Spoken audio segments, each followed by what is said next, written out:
Hey, ODPH Society and wrestling fans, this is Ken M from the ODPH podcast, better known as the Ocho Duro Parlay Hour. And in case you didn't know, I co-host The Wrestling Show with Rich from the Three Fat Nerds podcast. You can hear that show each and every week on the 3FN network, which is located at 8122productions.com. But for the month of February, we're sharing the show on the ODPH network. So you can hear, jump on board, interact. It's a fun time if you're a wrestling fan, so definitely check it out. Let us know what you think. Here we go.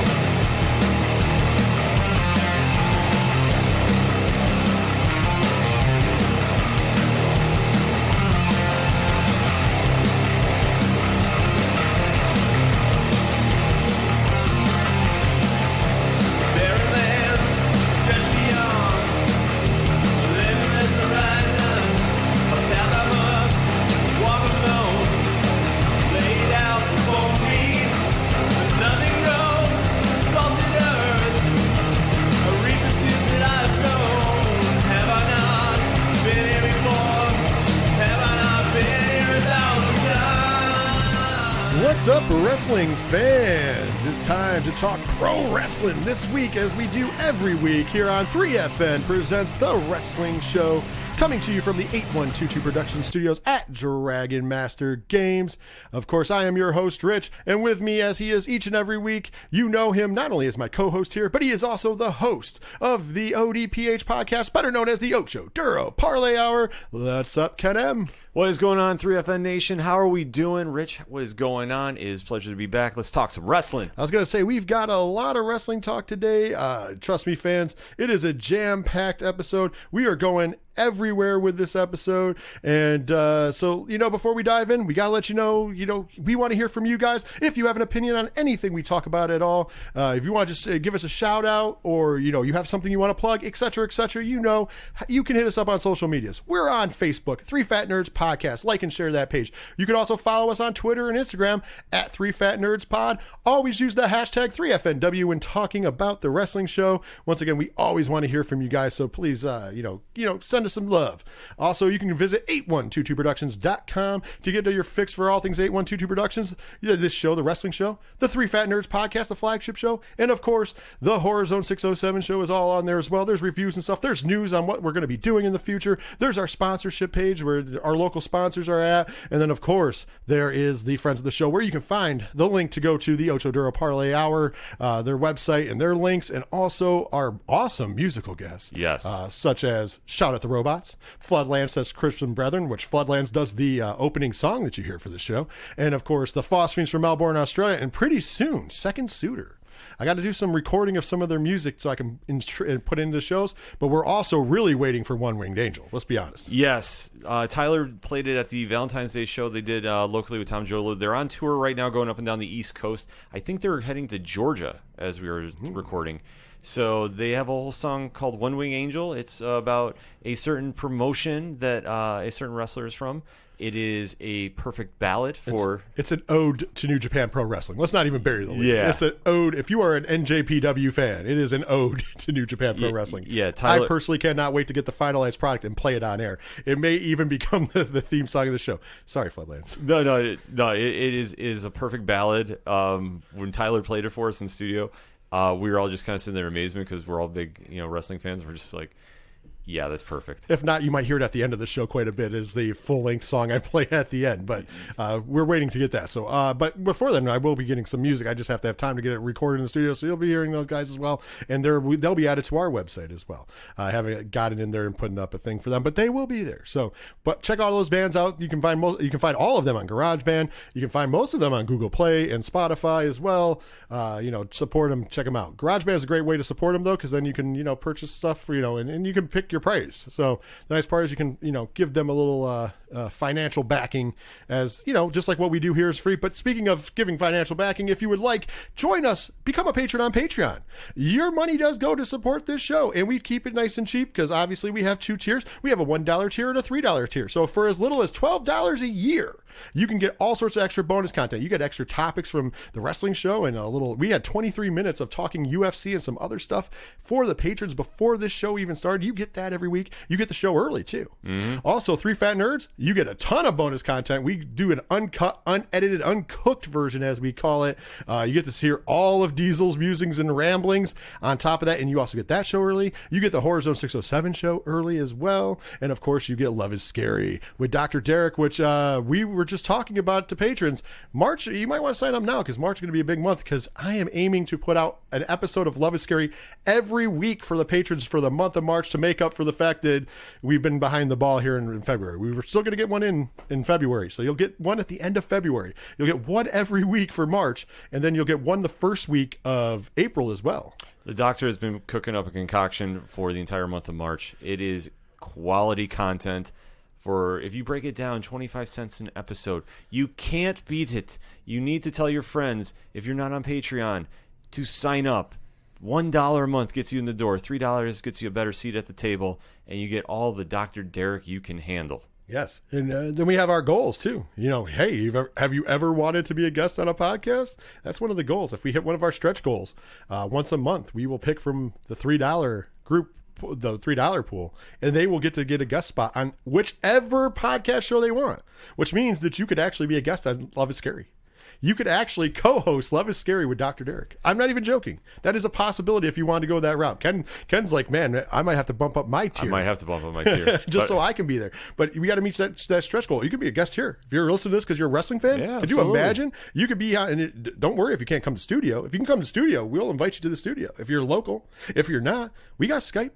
Yeah, we will make it happen. We'll make you on the show. But once again, that's a stretch goal. So I just want to throw it out there. Once again, the way to do that, patreon.com/8122productions. Hit us up. Trust me, it is worthwhile. And I'm not just saying that because I do this. Podcasting isn't free. I know we bring it to you free of charge every week if you want to. But with a little bit of bonus content, you can help support this show and buy new things. Like, I want to upgrade my soundboard here.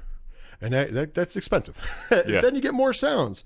But speaking of which, let's dive into the wrestling show. Because, Ken, you know what? It's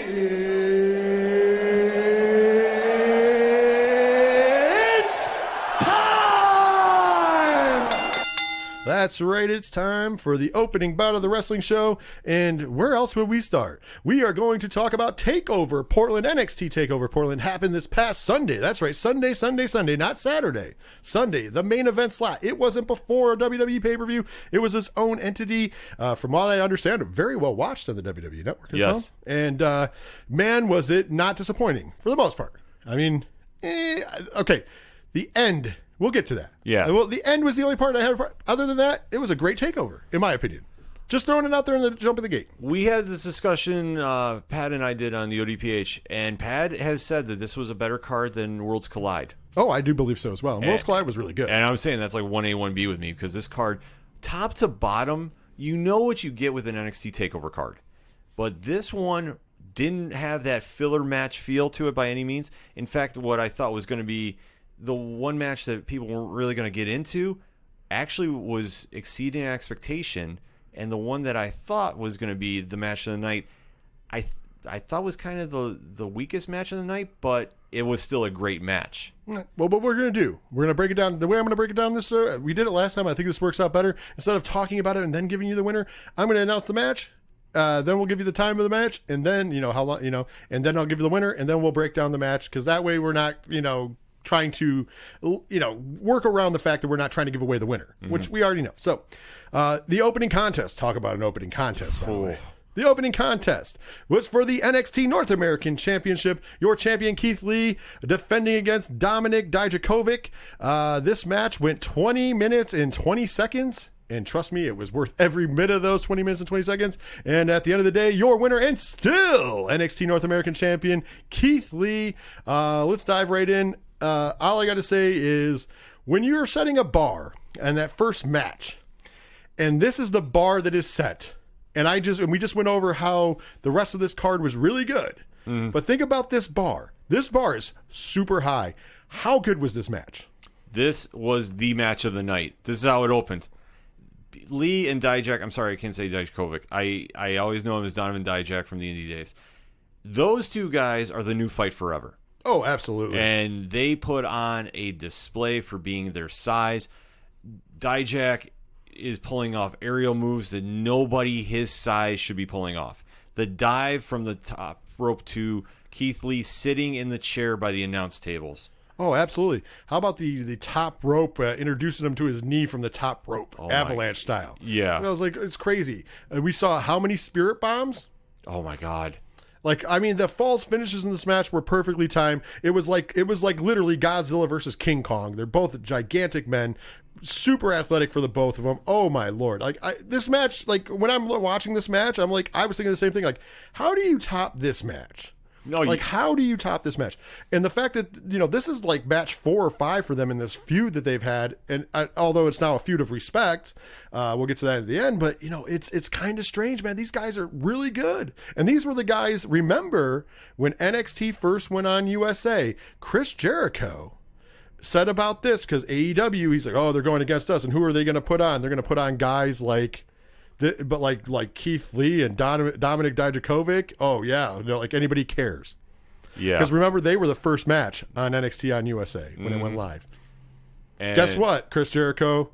Hey, I hope you tuned into TakeOver Portland and you found out that not only have these guys succeeded since the start of NXT on television to now, not only have they built themselves, obviously Keith Lee built himself into a position where one of the moments of the Royal Rumble was him staring down Brock Lesnar. But and finishing, of course, let's go back to the Survivor Series where he was last in the ring with Roman Reigns. If that's not a stamp of approval, I don't know what is. And on top of that, now you look at this match and they open the card, but man, you better be in your words. He has to eat his words. Both of these guys have exceeded whatever benchmark he had and then some. Keith Lee is a made man. He is going to be a cornerstone for WWE for years to come. Dijak has elevated his stock tremendously that when it's time for Lee to possibly get called up to Raw or SmackDown, Dijak is going to be one of the top stars of NXT. I agree. Bar none. I agree. Bar none. Not only do I agree with that, but I got to say this. Those two guys have proven that, you know, the difference. We always say it. WWE is Raw and SmackDown. NXT is its own thing. I know that's the same company. But what proves that it's different from WWE is NXT knows how to make new stars. Yeah. And we've seen since they went to TV, they took these two guys who were already on the roster, super talented anyway, super talented from the indies. I'm not saying they never weren't. They were always super talented. But now these guys are household names. You know, at the end there, Keith Lee gives, you know, Dijakovic the you know, the spot to shine. Says, you know, and the crowd's going nuts for both of them because they, you know, these guys are just phenomenal at what they do. I just don't know, man. I'm telling you. I feel like these two guys are the story of what AEW has failed to do so far in building some really new stars that people are really invested in. No, there's a couple guys that don't get me wrong. There's guys like Jungle Boy who they've done a decent job. There's guys like Darby Allin that's, you know, that they're building a cult following, but the company itself hasn't really strapped the rocket to them and actually like put them in your face because some weeks they're not even on TV. Whereas these two guys have been on television and they've been like the NXT on USA stars. And I'm just saying, and not to mention the other stars we have in the company, but these two in particular. No, they've definitely stepped up in AEW. I mean, other than Darby Allin and Jungle Boy, they really haven't developed. The new star they should be doing is Orange Cassidy, and he's not even allowed to wrestle. Yeah, we've talked about that before. Yeah, it just goes to show how much NXT is. And like really I said, I'm not trying to this aspect of shitting on AEW because I'm not. I was very impressed with their last week's show and the last couple of weeks of television. But at the same time, all the things that they were saying, once again, for those of you who aren't tuning into NXT for whatever reason, this is my, hey, watch both. Yeah. And I'm not saying you don't have to abandon AEW, but if you want good wrestling, watch both. And trust me, you can watch this match, and this will give you all the reason to watch NXT. Second match of the night, we had our good old fashioned, we're gonna plug the town, cheap pop, Mick Foley style Portland Street Fight. They didn't call it the Portland Street Fight. I am. They miss opportunities. You got to cheap pop. You got to pull the Mick Foley. I call it the Westland Street Fight in honor of Chael Sonnen. Ah, there you go. We could do that. OG style. I wonder if he was in attendance. Because he said he is a big WWE fan. Yeah. So, but anyways, they did not show him, so I don't think so. We had the grudge match, Tegan Nox, Dakota Kai. This match went for 13 minutes and 24 seconds. Believe it or not, I thought it was a perfect length. I didn't think this match went on too long. I didn't think it was too short. I will say this. How crazy is Tegan Nox? Tegan Nox is absolutely a wild woman. The stuff she was doing in this match. Dude, the fact that she puts a garbage can over Dakota Kai's head, who's sitting next to the stairs outside the ring, and she does this almost full flip back senton into the garbage can, killing her own self, just proved how crazy she is. Yeah. But it was a great match. I thought this was a really good match. This was the match that I said I thought was going to be the weakest match on the night, because we didn't really have we've had build up, but really wasn't sure what we were going to get from Dakai and Tegan in a street fight. But my God, the storytelling they did and how vicious Tegan was, because you saw the confliction of I was going to hurt my best friend, and then when she's setting up putting Dakota's head between the chair, and like it was like, I'm going to kick her anyway. How perfect storytelling. It was. And of course, at the end of the match, Dakota Kai wins, but because of interference from Raquel Gonzalez, who is somebody who was in the women's the Mae Young Classic. She is a very, very big, very dominant looking young woman. Actually, I have no problem with her in the tournament. I actually thought it was kind of the only thing I was intrigued about is where she fits in. Obviously, somewhere with Kai, but Kai even looked like she was surprised she was there as well. Yeah, I think we're going to hear some more about it. Probably something involved in the tournament. Like, I'd have to go back and rewatch it. But yeah, that was the only thing that was slightly confusing, but I thought, okay, well, it didn't hurt the match itself. No, but here's the thing. You know what hurt? Tegan Knox is back when that table didn't break. Tegan, yeah, how is she still standing? I don't know. That was crazy. But I have no problem with it, really. I didn't even really have a problem with the ending. I think it's going to build in some story. I'm sure this week on NXT on USA, they will address this as well, because they're pretty good about that. So we'll see. Next up, I have the match that most of us were waiting for. It was Johnny Takeover, Johnny Wrestling, Johnny Gargano taking on the Prince himself, Finn Balor. 27 minutes, 22 seconds. At the end of the day, Finn Balor gets the job done. But this match was for almost a 30-minute match. It did not feel like 30 minutes. These guys kept the pace of an insane man. First of all, when you have two well-conditioned guys like Finn Balor and Johnny Gargano, these guys could have probably easily fought for 2 hours easily and not made you bored. They kept the pace at 30 minutes that I've never seen.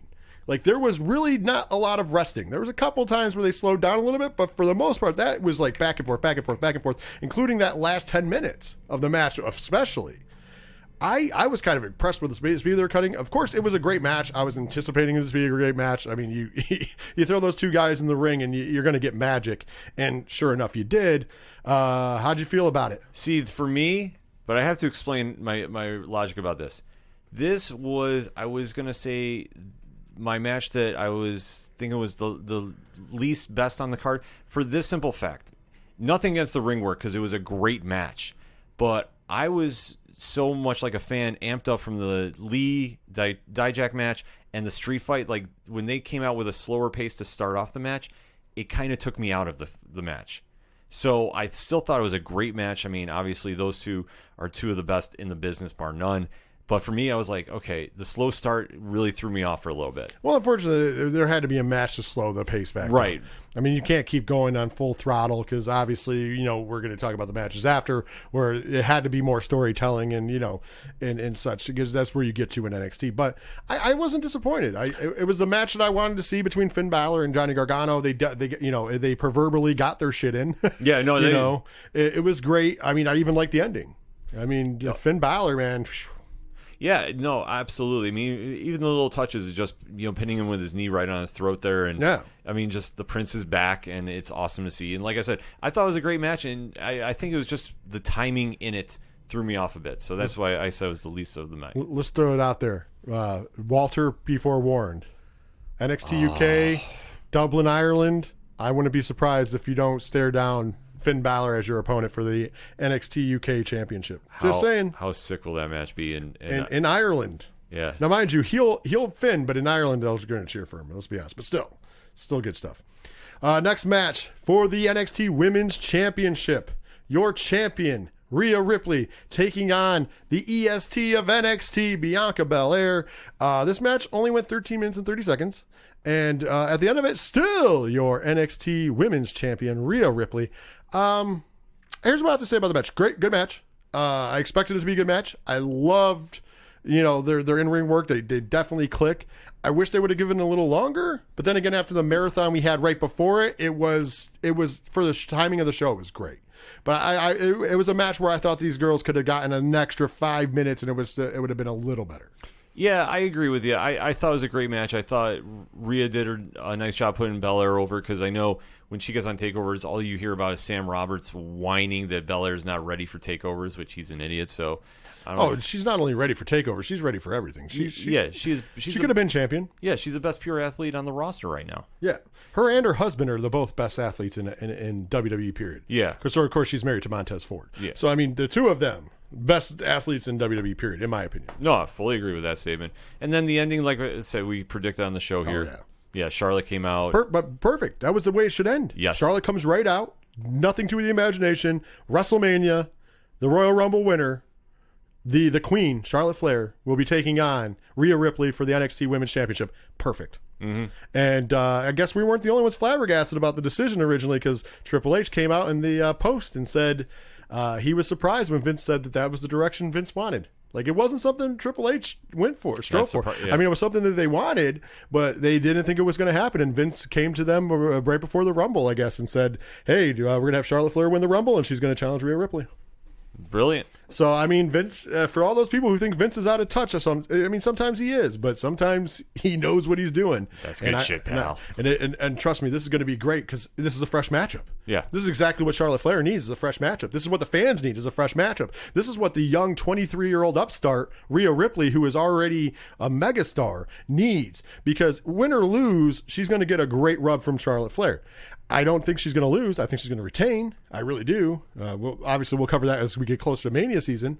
But even if she was to lose to Charlotte Flair, what this means, if Charlotte Flair's on NXT as the NXT Women's Champion, that's ratings.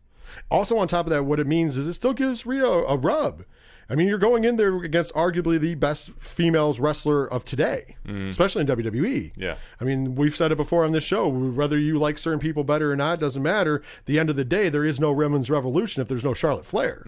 I mean, and more so than her last name, which does help a little bit. I think what helps out is the fact that she's the reason why there's a women's division. Yeah. And so, hey, I'm excited for WrestleMania for that. It's going to be great. NXT's getting their day in the sun. Of course, the NXT Championship match will also be on the main card of WrestleMania. We just don't know who yet. But we'll get to who's going to possibly be there in a minute. But before that, we had the NXT Tag Team Championship match. The winners of the Dusty Rhodes Classic, the Broserweights, Matt Riddle and Pete Dunne, taking on the Undisputed Era, who are your champions, Bobby Fish and Kyle O'Reilly, Red Dragon as I like to call them. This match went for 16 minutes and 58 seconds, and at the end of the day, the curse has finally been broken. The curse of winning the Dusty Rhodes Classic, but not being able to win the NXT Tag Championships are over, because your new NXT Tag Team Champions, the Broserweights. How much fish could Bobby Fish fry if Bobby Fish could fry fish? I don't know. The minute they came out with their T-shirts, and they are now on sale in WWE Shop 2. You can buy one of those. You knew that there was going to be a change in the title. I mean, I'm very sad, because Kyle O'Reilly, air guitar with a championship belt, is a daily must. Oh, yeah.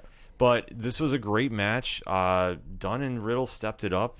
They've had a lot of that odd couple chemistry going. And to see him now get the titles, I know they got the merch coming out for him, too. Great, by the way, great vignettes on the take-home show for NXT of them getting to Portland, yes, including stowing away in Triple H's private jet. Yeah, incredible. Incredible. So it just goes to show how much stock they got in those two, and I'm very curious what's going to happen now with the Undisputed Era. And I have an odd feeling that, we'll get to it after we talk about Adam Cole, but I have a feeling we might be having a vacating of the Undisputed. Okay, well, we'll see. Next up, of course, is the main event of the evening for the NXT Championship. Your champion, Adam Cole, baby, taking on the man, the myth, the legend, and I'm not talking about Diesel, I'm talking about Tommaso Ciampa. And this match went 33 minutes, 23 seconds, the longest match on the card. Boy, was it amazing. Yeah. I would say this is right up there for match of the night with Dijakovic and Lee. This match was a phenomenal at the end of the day, and still your NXT champion, Adam Cole. Baby. Let's jump into the match before we jump into the ending, though. So the match itself is another classic between Ciampa and Cole. These two have great chemistry in the ring. They do a lot of great things. We saw some pretty awesome moves. I mean, this match was full of everything, including air raid sirens on the apron. we saw a couple different kind of Panama surprises. Yeah, it's just, oh my God, this match was great. Everything about this match was damn near perfect. And I will tell you this. I actually got really freaked out for a second when Cole powerbombed Ciampa onto the announce table. I thought from the one camera angle it hit right on his neck. Oh, when you did the wheelbarrow spot. Yeah. You did that. Yeah, I did too. I thought he was like, ooh, that looked like this. Like, and then when I saw the replay, I'm like, oh no, he took it good. Yeah, he took it on his shoulder. So those guys, professionals, just the spots they were pulling out on this one, the near falls, it was everything you wanted from a title shot. A title match, and then even the ending, though. No, let's get to that. The ending comes when so we got the ref bump. Undisputed Era had already been out. Finally, Ciampa, hits him once again. The finish, the crowd counts to like 20, but there's no ref. So the ref is the belt's in the ring because the Undisputed Era tried to give the belt into Adam Cole to use. He unsuccessfully could not use the belt. That was before the ref bump. Now, the belt's in the ring. Ciampa goes to get it to presumably use it on Cole, but Johnny Gargano's out. Gargano pulls the belt away from Tommaso, and he stands there. And at first, you kind of get the feeling like no, you can't win it this way kind of situation. But no, you real quick realize what's going to happen because it took way too long for Gargano to do this, which in my opinion, that's my opinion. And he turns around and belts Tommaso with the belt, which leads to the 1-2-3 victory for Adam Cole. So re-sparking the Gargano-Ciampa feud with now Gargano as the heel, but I just didn't like how it was executed because when he's looking at the belt for that second, you could tell what he was doing because he was setting his hands up, and it was just kind of really sloppy. Instead of there had to have been a better way to do it where it was more surprising. Yeah, I agree. I wasn't exactly excited about this. I do love Gargano versus Ciampa, but I've seen it many times before. The only way that I'll be happy with this is if this is a triple threat for the belt at Mania. And I think that this is where Ciampa wins at Mania. And I think Adam Cole and the Undisputed go on either Raw or SmackDown that week. Well, okay. Early prediction. So you're thinking the Velveteen Dream feud will round up with Roddy at Mania too? Yep.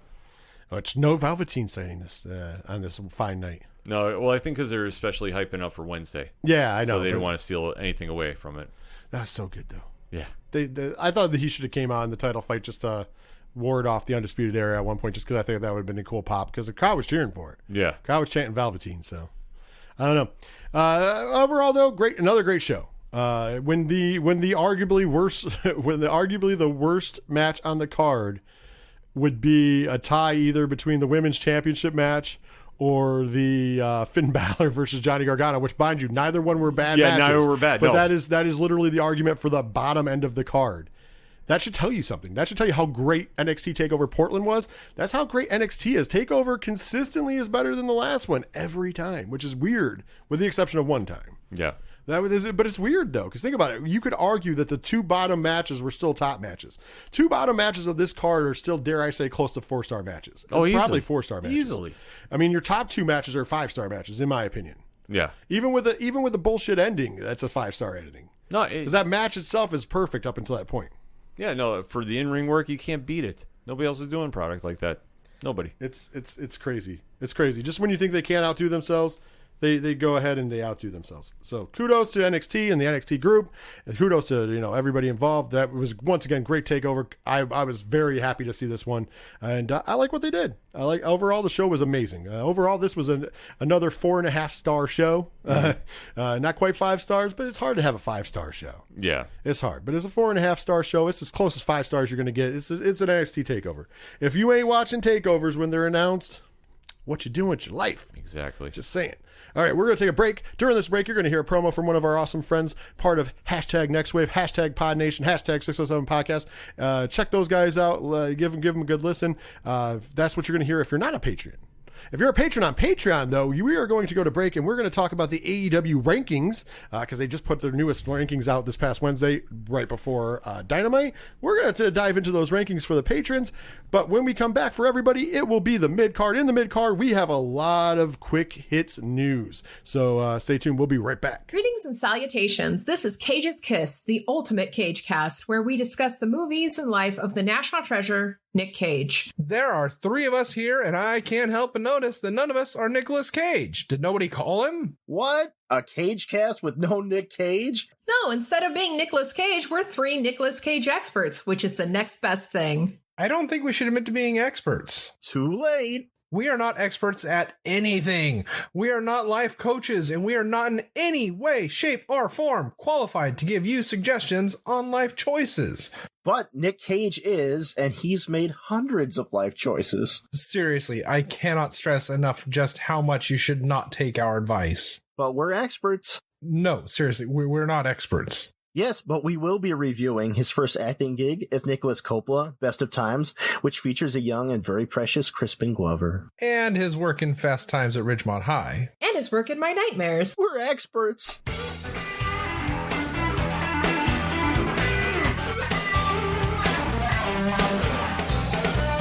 All right, wrestling fans, we are back for the mid-card segment on the wrestling show. And man, as we've been doing lately, the mid-card segment has been a lot of quick hits, because there's a lot of news going on in the world of pro wrestling that don't deserve their whole portion to it, but they deserve to get hitted on.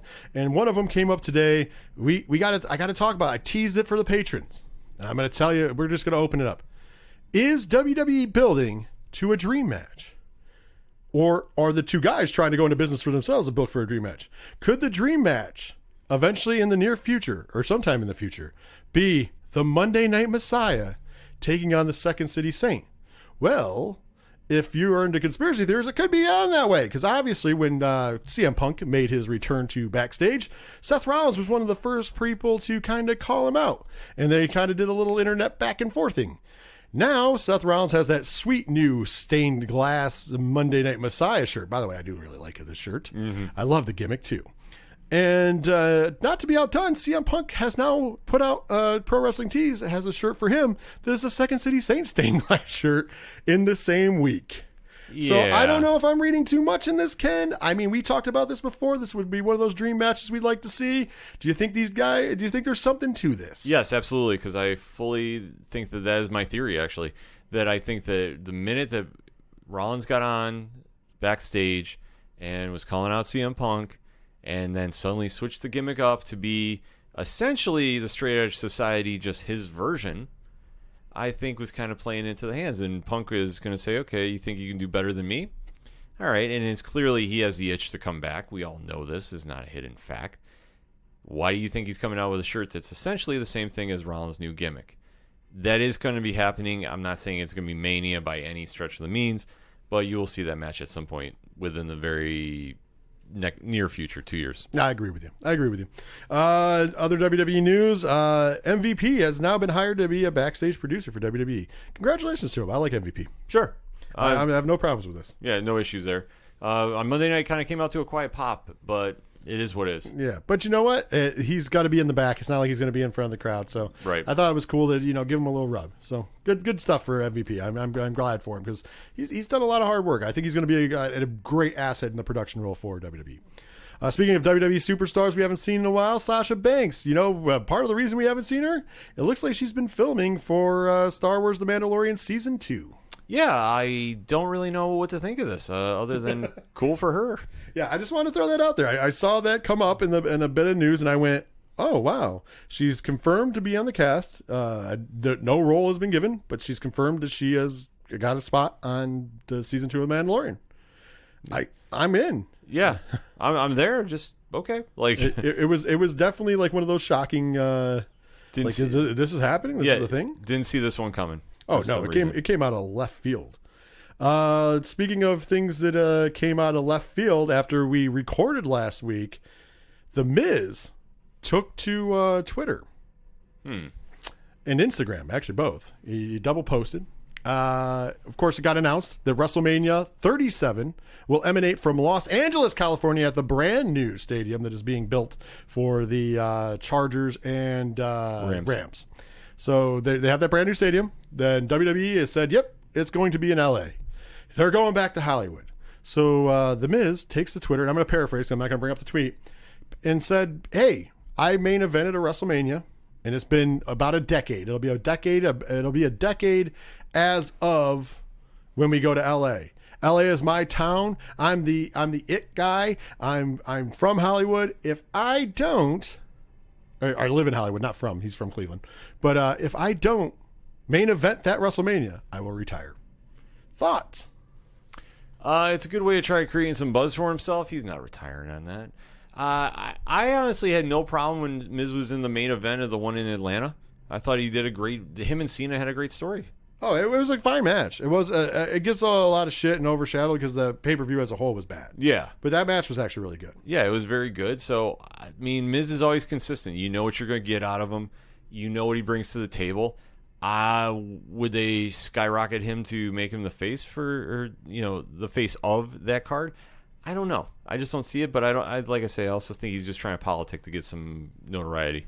How about a bombshell of news? We're sticking with WWE right now. We are going to be switching over to some AEW news because we do have some of that, but I kind of try to keep stuff together. This was a bombshell, by the way. So after the UFC light heavyweight champion Jon Jones successfully defended his championship against Dominic Reyes, he was doing an interview with Sports Illustrated. Sports Illustrated asked him if there was a possibility that he would have a run in the WWE.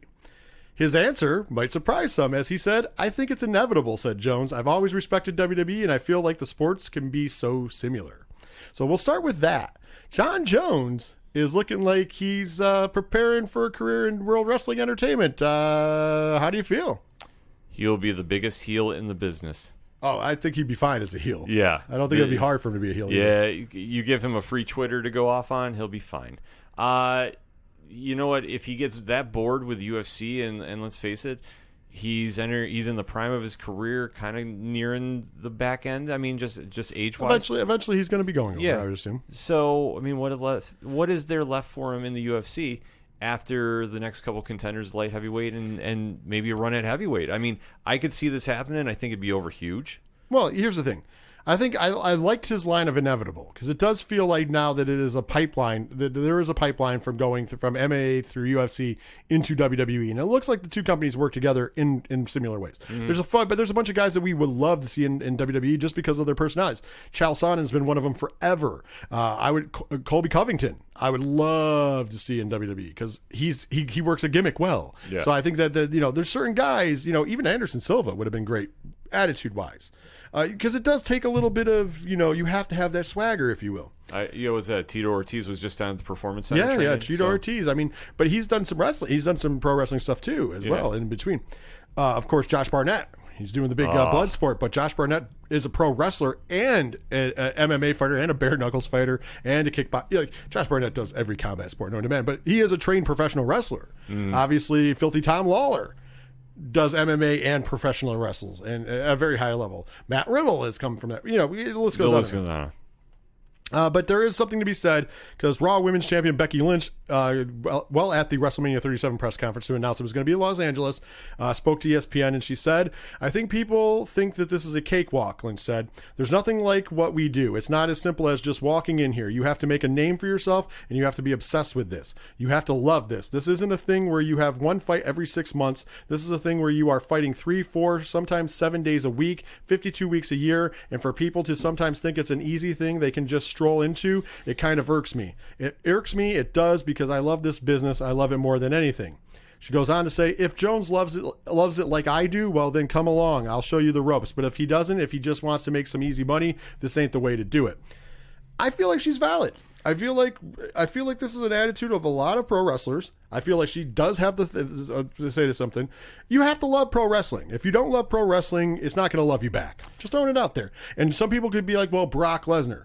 Well, there's a part of Brock Lesnar that loves pro wrestling, and I'm going to tell you how you know, because A, he chose that, but B, he's damn good at it, because he's damn good at the things that you have to be good at as a wrestler, not just being physical, not just being a monster. He's good at selling. Yeah. He's good at the acting and gimmick part.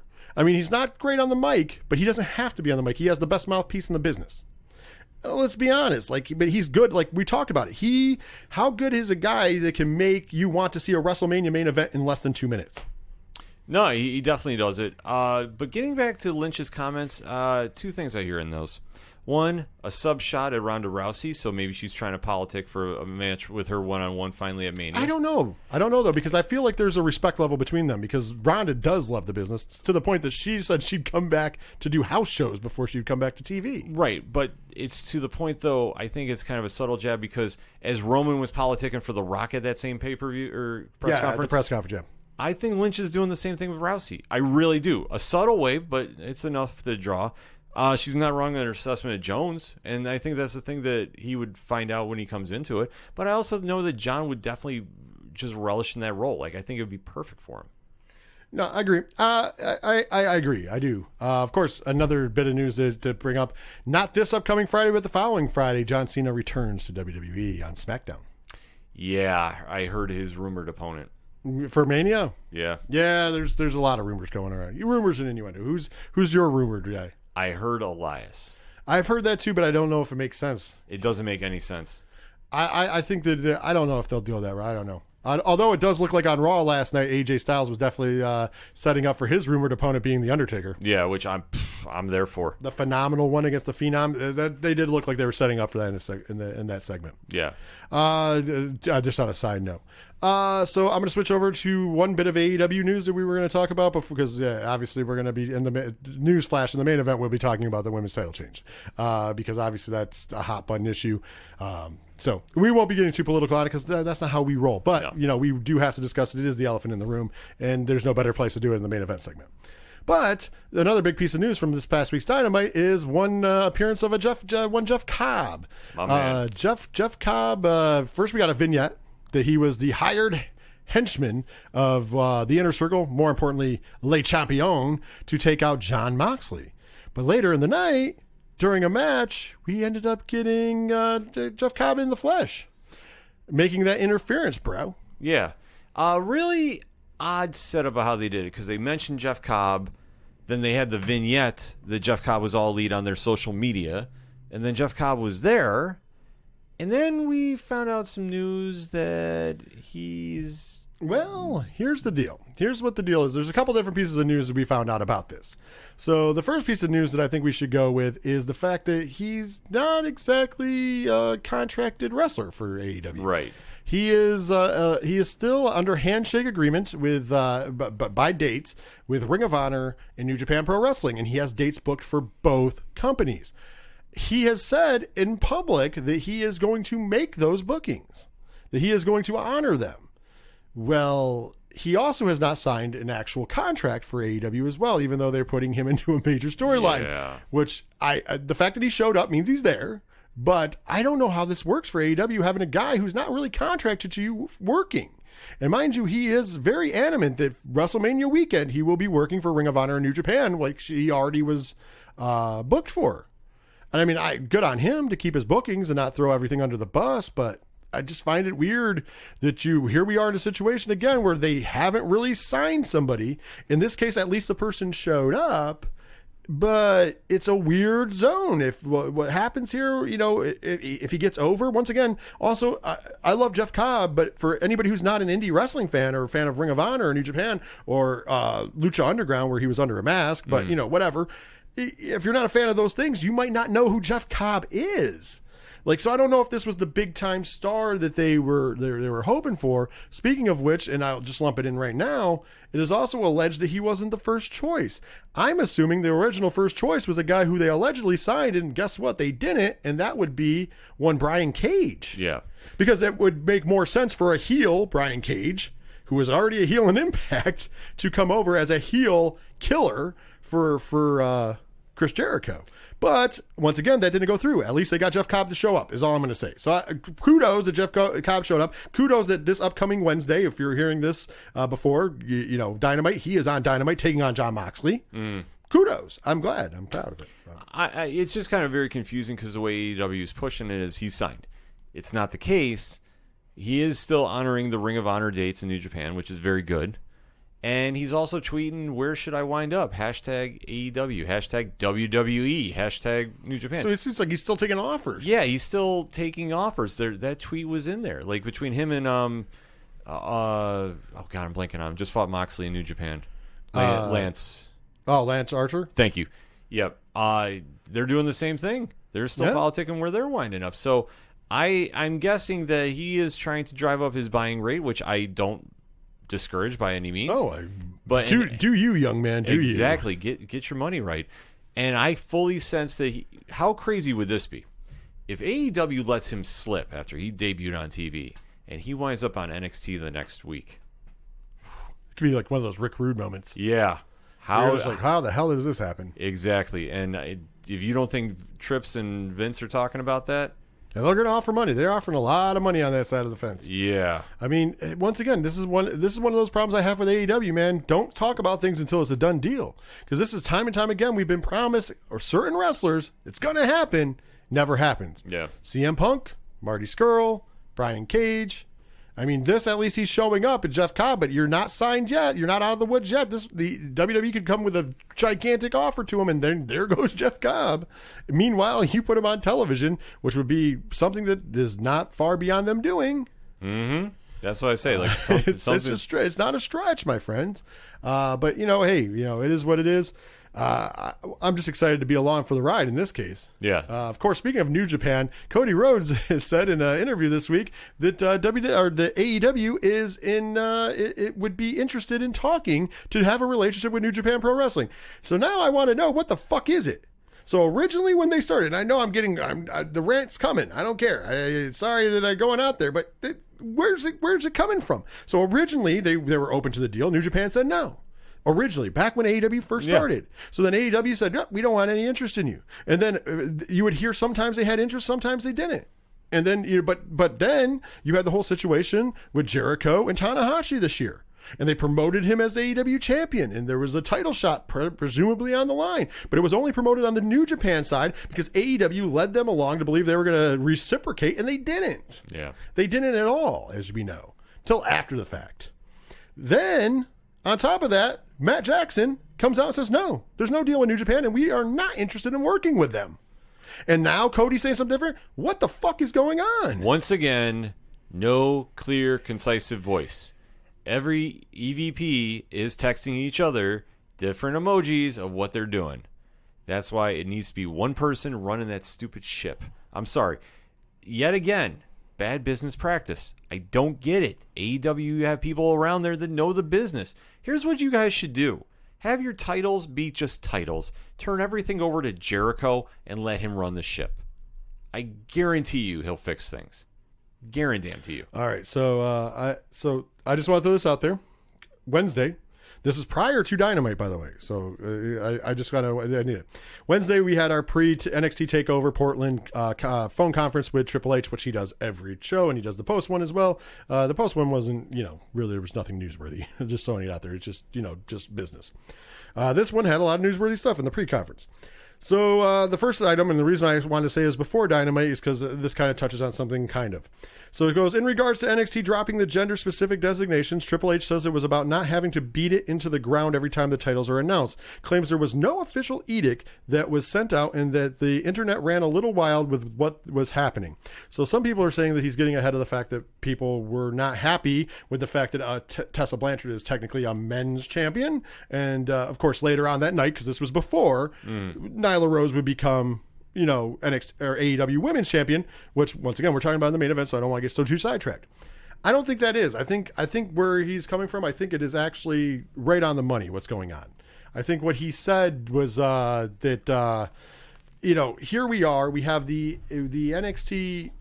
We have the NXT Championship, and it does get annoying every once in a while. As a commentator, as somebody who talks about this, it does get annoying when you have to be like, well, the NXT Women's Championship, the NXT Men's Championship, the NXT Women's Tag Team, or the WWE Women's Tag Team Championship. Like when you start putting it in there, it gets like you start fumbling words around. So I think what it was they were saying, hey, we're just going to refer to it as the NXT title on our programming, and then you can go ahead and do it if you want to, but the title is still the Women's Championship. So the official title is still the NXT Women's Championship.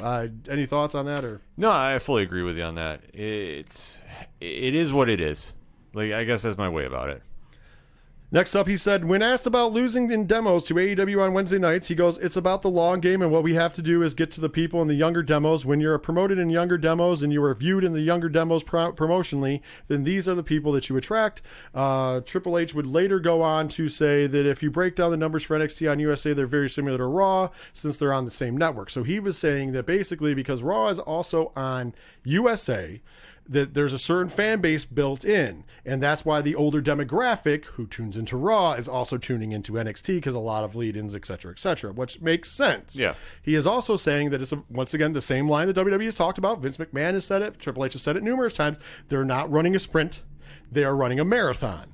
They are very confident that they have the better product, which we both actually agree with. Mm-hmm. But they're not worried about every week and ups and downs and bullshit. They don't care. They just care about moving forward. And they're very happy with how things are going, to the point that if they weren't, we wouldn't be getting a high-class match like Charlotte Flair versus Rhea Ripley at WrestleMania. Right. That wouldn't be happening if Vince thought that they were worthless. Just throwing it out there. So I agree with him there. They do need it. Sounds like he's trying to go after a younger demographic promotionally. It just sounds like they're trying to get promotional stuff that is geared towards the youth, much like AEW has succeeded in.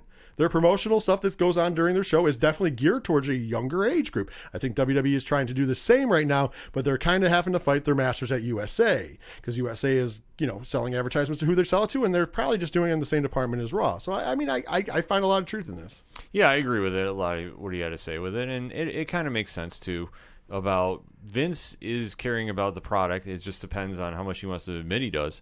But obviously putting Charlotte in the NXT title picture for a ratings boost, you can't go wrong with that. Yeah. He also confirmed the reason there was no halftime heat this year was due to their partnership with Fox, and he didn't want to take away from their audience. So in other words, they didn't want to compete against somebody who was running their programming, which is smart. Yeah. And mind you, they gave him a lot of free press because, remember, The Rock opened the show, which is free press for WWE, and that wasn't paid for by them. But on top of that, if you think about it, that makes sense. SmackDown is on Fox. The Super Bowl was on Fox. If you put something up against that halftime show, it's going to only hurt your own self. Yeah. So if the Super Bowl's on NBC, I bet you we just saw halftime heat. We'll see one next year. Yeah. In regards to whether Shayna Baszler is Raw talent now, he said that'll play out. Triple H says he looks at it at this point in a sports team, like a sports team does, in the sense that you have to make a deal to get talent to move. Believes she's still NXT talent until they make a deal for her to go elsewhere. Also teased the idea of Becky Lynch coming to Full Sail to get revenge. So putting the kernel out there, I like it. I do like it. You have to have that in between and really treat it like a third brand. So that makes perfect sense to me. Next up, he said Triple H says he's excited to get Killer Cross and Timothy Thatcher in the mix as they both have incredible upside. He was also shocked it didn't leak prior. Yeah, I was too. Yeah, me as well. He goes, while talking about Killer Cross, Triple H said you have to mention Scarlett as well, who he believes is a very talented performer. The two things I took away from this is once again, I said it before last week, I'll say it again, AEW dropped the ball on not signing Killer Cross because he's a ready-made star. And B, we are definitely going to get the Killer Smoke show in NXT from what that sounds like to me. All day Wednesday, I am here for that. Yeah, I'm telling you that's what's going to happen. That is definitely, especially if he's mentioning it in that way. Killer Smoke show on its way to NXT. I don't know if they can call him that, but it's gonna be that. Some variation. It works. I think both of them be flexible with it, and just see those two paired up. Actually, as on they TV. should be. Yeah, they should be. Yeah. And in the right light. I feel like NXT is going to be great for Killer Cross. And then eventually, I believe Raw or SmackDown will also be great for him. He's a ready-made WWE guy. Yeah. And Timothy Thatcher, we've brought everybody home from Ring Conf, a.k.a. Imperium. Yeah. Because the former version, the indie version of Imperium was Ring Conf, and now it's just Imperium. So... And Timothy Thatcher, great wrestler. He was in the NXT, or not NXT, the WWE UK tournament before it was NXT. Yeah, no, great addition, and just see where he goes. Yeah, they're stockpiling, man. It's great. The arms race is on, and WWE has figured out that they can just stockpile, and AEW for some reason is letting guys go through that. A big loss for Marty Scurll was a big loss because of the friendship. Killer Cross is a huge. How do you not sign Killer Cross? They got to check their Wi-Fi. I'm being serious. How do you not sign Killer Cross? Especially for a TV show where you need a ready-made star. Dude's a ready-made star. Like he checks all the boxes. I mean, there's a couple edges that could be smooth, but think about it. He checks all the boxes. He looks like $1 million. He can wrestle in the ring, and he's one hell of a promo. Yeah, it goes to show. I think they're still drinking their own Kool-Aid. That they're just buying in their own hype. That people want to go there without any reason to it. And it's not to say they won't turn it around, but man, you were dropping the ball on names left and right. I agree. He confirmed an upcoming episode of NXT will be on the road because there's something happening at Full Sail that couldn't be rescheduled. That has been talked about before. They have some kind of event going on. They cannot reschedule, so therefore we will get a version of NXT that will not take place there. There is no, as of now, there is no listed place that this is going to happen. Are you excited to see NXT on the road? Could this, I mean, obviously he said the relationship is still strong with Full Sail, but if this does well, if it goes and does a television show off the road, do you think that they could take this on the road? Absolutely. I think it would only help grow that brand. I agree. I love Full Sail, but still, it's like having a show at the ECW arena every week. Yeah, fans are great, energy's great, but you know what? Take it to the people and see what other markets you can really grow in. Last but certainly not least in this conference call and to end this segment, Triple H says Vince McMahon has not expressed his disapproval of anything Matt Riddle has said about Brock Lesnar or otherwise, which he could have done if there was a problem. Confirms there was a conversation between Brock and Matt Riddle backstage at Royal Rumble and that he doesn't know if they're working or if the beef is legit. Well, I think they're going to play that up as much as they can. Oh, I agree. But I'm just saying, I thought that was kind of telling that he even brought it up. Yeah, that's what I say. Tripp's bringing it up. I think there's more smoke to it than he wants to care to say. Well, here's the thing. Tripp's bringing it up as a WWE thing, and it's a Tripp thing to do. Yep. And here's why I'm going to say that. He's going to take probably something that's real and eventually make it an angle. He'll be the guy to help squash the beef and then go, okay, we can make some money off of this. That's how I look at it. No, absolutely. And, if they can make some money off it, they're going to do it. It's kudos. Riddle is smarter than everybody's giving him credit for. Awesome. Well, with that, that's going to end the mid card. When we're going to take a break for patrons, you guys are going to hear us talk about my idea for booking who the Exalted One in AEW is. For everybody else, you'll hear another great promo from another podcast or some music. I don't know what I'm going to do this week. I do that in post, so you'll hear something awesome regardless of how we work it. Maybe you'll hear some Second Suitor. You never know. Yeah. And when we come back, though, it's the main event time, and we will be talking about the whole Nyla Rose winning the AEW Championship thing, which me and Ken I'm going to bury the lead. We're on board for, but there's a lot to unpack there, so we'll be right back.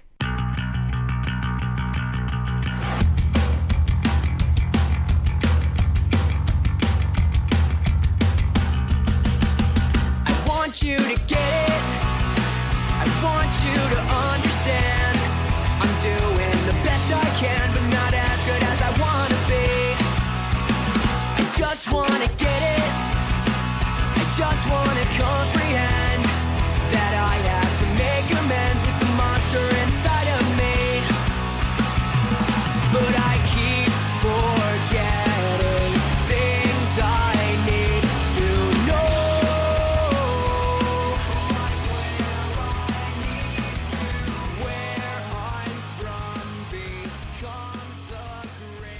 Wrestling fans, are you ready? Let's get ready to rumble! All right, wrestling fans, it's time for the main event. And before, though, we got a little bonus, because before we have the main event, we got some breaking news. Ken M., give the fans, let them know what the breaking news is for. Let them know. Live from the desk of one Johnny Moose from Excite Wrestling, and to quote, Excite exclusive news with about 5 or 7 Z's on it, making a special appearance for pics and autographs on the March 7th show via Heroes Hideout, and not, and he's stressing this, not Sean Carr's mystery tag team partners, Demolition is coming to the X. Really? Yes. So that is happening March 7th, for pics and autographs. So March 7th, if you're from the Binghamton area, you know that is also parade day. They will be in the parade. I hear they have a surprise for parade day as well that I know, but I can't divulge. However, let's just say there's going to be an invasion. I'll put it that way. We'll leave it that. We'll give a teaser for Moose and his parade day float. There will be an invasion of the Excite Wrestling parade day float from a major wrestling company. But on top of that, we get to see Demolition for autograph signing, autographs and pictures. Is that prior to the show, or I'm assuming prior to the show? That's all he said. Just what I read. So show up to the X at the Oakdale Mall in Johnson City, coming up two weeks from Saturday, the 7th of March. Show up, check out the Excite Wrestling. It's got a great card. You get we have a great card book that night. Believe it or not, I'm really Stockade LSG is coming. LG is coming back. Infinity and Beyond. Cheech and Colin Delaney taking on the Dark Order team of Alex Reynolds and John Silver, formerly known as the Beaver Boys here in the Indies. Yeah, Sean Carr and two mystery partners are taking on the Dying Breed. Yeah, that's right. So there's so much action going and so on much more. That's just the tip of the iceberg. Yeah, just the tip of the iceberg. So check it out. Go for all ticket information. Go to excitewrestling.com and hopefully you see us at the X. If you come to the X, as long as I'm not working, Rich will be there. Hoping I won't be. And if you'll definitely, Ken M will be there. Yeah. So you can see one or both of us there. I promise one or both of us will be. At least Ken M will be there. Yeah, I have to. And be the there. ODPH crew will be there. Ken has to be there because the news really came from the desk of Ken Moneybags. Just throwing that out there. Yeah, I'm signing the check right now. I mean, what? Oh no. But in all seriousness, we also talk about we're gonna have Johnny Moose on. Hopefully, maybe we can arrange something maybe for next week because I got to figure out our recording schedule for next week. So maybe next week or the week after, coming into Excite, get Johnny Moose on here, talk about Excite Wrestling and the wrestling business. And also, I hear he's an avid fan of All Elite Wrestling. And he might be able to have the discussion with us, what we're missing. I don't think we're missing things. I just think that... Yeah, we definitely have to have the discussion. I just think we didn't drink the Kool-Aid. Yeah. So that's just it. So, yeah, we're going to definitely have Moose in, and probably, hopefully, we'll have him on regularly after that as well. It's just the conflicting schedules right now. We're recording at weird times. Yeah. So, with that being said, though, it is time for the main event. Let's dive into the main event. And, of course, the elephant in the room. The whole show, as we pointed out, we didn't even we buried the lead early on. We told you it was going to be an event because, think about it, it is the elephant in the room. It is the historic, if you will, winning of the AEW Women's Championship by Nyla Rose. The reason it being historic, of course, is Nyla Rose is the first transgendered female athlete to win a major championship in pro wrestling. Yeah. Which is congratulations. It's awesome. And I'm going to say for this show, the wrestling show, and I'm sure everybody at home knows, we have been asking for this for so fucking long. And not even because we care she's transgendered, because she's the most dominant female on their roster. She should have been the first champion, and she should have been bulldozing through people until you had the power face to take her over. That was my opinion. Mm-hmm. No, it's how it should have been. But she's finally champion. So let's dive, before we get into the murky waters, of course, of all the vile shit, let's get into the business part of it that I think I'm worried about. And because I'm a fan of this. I'm a fan of Nyla Rose. I'm a fan of her being champion. I'm worried that she's going to be a transitional champ, though. Because, ladies and gentlemen, it's no secret. Right now, the hottest female heel in the business is Britt Baker. Yeah. She's doing the Bayley gimmick, but doing it better. I'll give her that. She's doing it way better, the role model gimmick. Doing it way better. She's great. And I don't... If I was the booker there, I would strike while the iron was hot and make Britt Baker champion. I might have not even given Nyla Rose the shot just because I would have wanted to hotshot the belt on Britt Baker, because I think that's what that division needed. Because obviously, as a champion, nothing against her as a performer. Riho is a very talented performer, but she wasn't getting over as champion. And that's why they should have made the change a long time ago to Nyla Rose. I can't believe it took them this long. But anyways, I digress. In a smart business sense, and something that most of us would do in a smart business sense, is we would try to get the belt to Britt Baker, who is the hottest heel in the business and probably the hottest female on their roster. Am I wrong? Is there any bigger name right now in the wrestling world than Britt Baker on their roster? On their roster, no. I'm not talking about as a whole. I'm not talking because obviously Tessa Blanchard, obviously pretty much the entirety of the WWE and NXT women's division is above. And I'm not saying that to despite Britt Baker, because I'm a fan of Britt Baker. But let's be honest. As far as pecking order goes, is Britt Baker better than Shayna Baszler? The answer to that, ladies and gentlemen, is no. Is Britt Baker a bigger star than Becky Lynch the Man? No. Is she a bigger star than Charlotte Flair? No. She's definitely not a bigger star than Tessa Blanchard. Now, with that being said, She could be. And here's the thing. She is definitely the hottest female heel in the business right now. She's getting over like nobody else. She's getting over like gangbusters as a heel. So she's definitely on the trajectory to take over. With that being said, that's where you'd put the belt on somebody, especially if you're struggling with an identity, in my opinion. And they are struggling with an identity. So where I worry about Nyla is, do they then transition at Revolution? I keep saying Revelation. Yeah. Do they transfer at Revolution the belt to Shida to then transfer to Britt Baker? Smart booking would say yes, but I know it sounds like we're always very critical of AEW, but let's just say the track record has not given enough justice to give them that much trust. I don't think they do.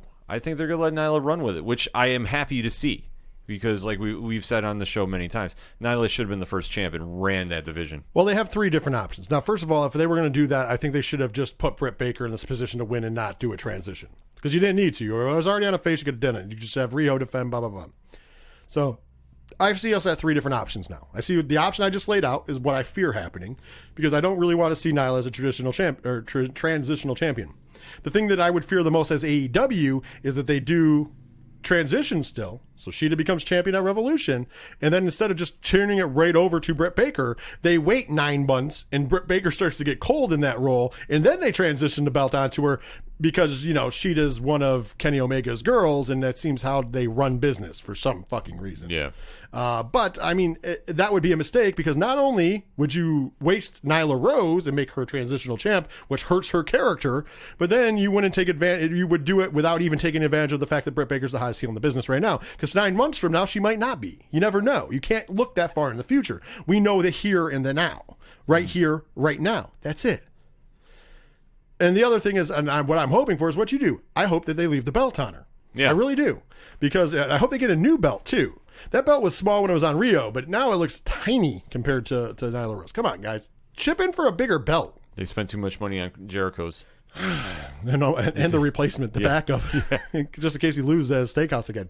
Anyways, but that's what I fear, though. Is they're going to make her a transitional champion. I hope not. I hope I'm wrong. I hope they keep the belt on her, because she needs to be champion. If it's not going to be on Britt Baker right now, it needs to stay on Nyla Rose for a little bit. Yeah, without question. That brings up the now let's get in the murky waters a little bit.